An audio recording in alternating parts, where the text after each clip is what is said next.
La surface de la Terre est un gigantesque puzzle, constitué de seulement 7 grandes pièces et 7 plus petites, plus quelques petits morceaux par-ci par-là. Ces pièces, ce sont les plaques tectoniques. Elles peuvent faire plus de 10 000 km de large, mais parfois seulement 5 km d'épaisseur. Les pièces du puzzle s'ajustent très précisément. Par contre, elles reposent sur un support instable, le manteau terrestre. Le manteau terrestre est instable à cause des différences de température énormes, plusieurs milliers de degrés, qu'il y a entre le haut et le bas du manteau.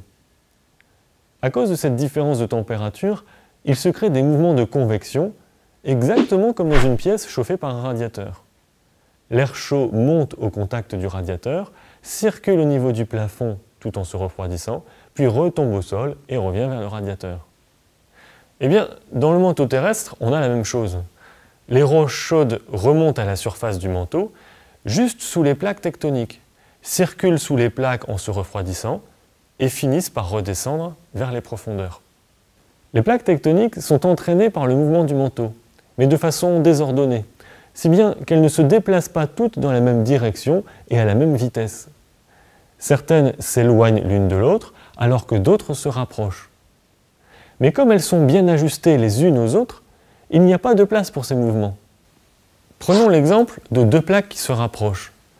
À l'endroit de la collision, on appelle cet endroit la faille, elles vont résister un moment à la pression, comme c'est le cas par exemple quand on essaie d'écraser une canette de soda. Au début, il ne se passe rien, puis tout à coup, la canette s'écrase d'un seul coup. Eh bien, dans le cas de deux plaques tectoniques, c'est la même chose. La pression peut augmenter pendant des années, puis tout à coup, quelque chose cède et les plaques bougent de quelques mètres d'un seul coup. C'est le tremblement de terre. Dans la plupart des cas, ce mouvement brutal ne se fait pas uniquement à l'horizontale. Souvent, l'une des plaques se glisse en dessous de l'autre, et du coup, l'extrémité de la plaque supérieure s'élève, tandis que la plaque inférieure s'affaisse. Si la collision entre les deux plaques a lieu au fond de l'océan, l'élévation ou l'affaissement des plaques entraîne l'eau située au-dessus de la faille et il se crée donc des petites vagues à la surface de la mer. C'est le tsunami. Ces vagues sont très différentes de celles produites par le vent. Le vent ne met en mouvement que la surface de l'océan et l'eau en profondeur ne bouge pas. Au contraire, les vagues du tsunami concernent toute la hauteur d'eau depuis le fond de l'océan, là où la roche s'est déplacée, jusqu'à la surface de l'océan. Ce sont donc d'énormes quantités d'eau qui sont déplacées. La distance entre deux vagues successives est aussi beaucoup plus grande, parfois plusieurs centaines de kilomètres. Et la vitesse à laquelle se propagent les vagues est gigantesque, jusqu'à plus de 800 km/h, c'est-à-dire la vitesse d'un avion ligne. Mais si vous êtes dans un bateau à la surface de l'océan, vous ne vous rendrez compte de rien. Une succession de vagues de quelques mètres de haut, mais de plusieurs centaines de kilomètres de long, va soulever le bateau. Et cela peut durer typiquement 1 heure par vague. Vous aurez donc toujours l'impression que la mer est plate et qu'elle se soulève lentement de quelques mètres.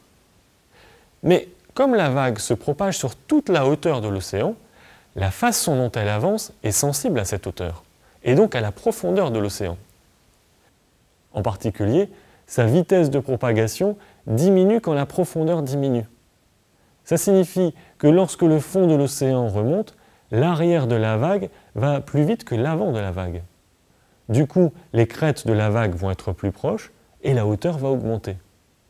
Sur le rivage, quand il n'y a pratiquement plus de fond, la hauteur de la vague, qui peut atteindre plusieurs dizaines de mètres, devient supérieure à la profondeur de la mer.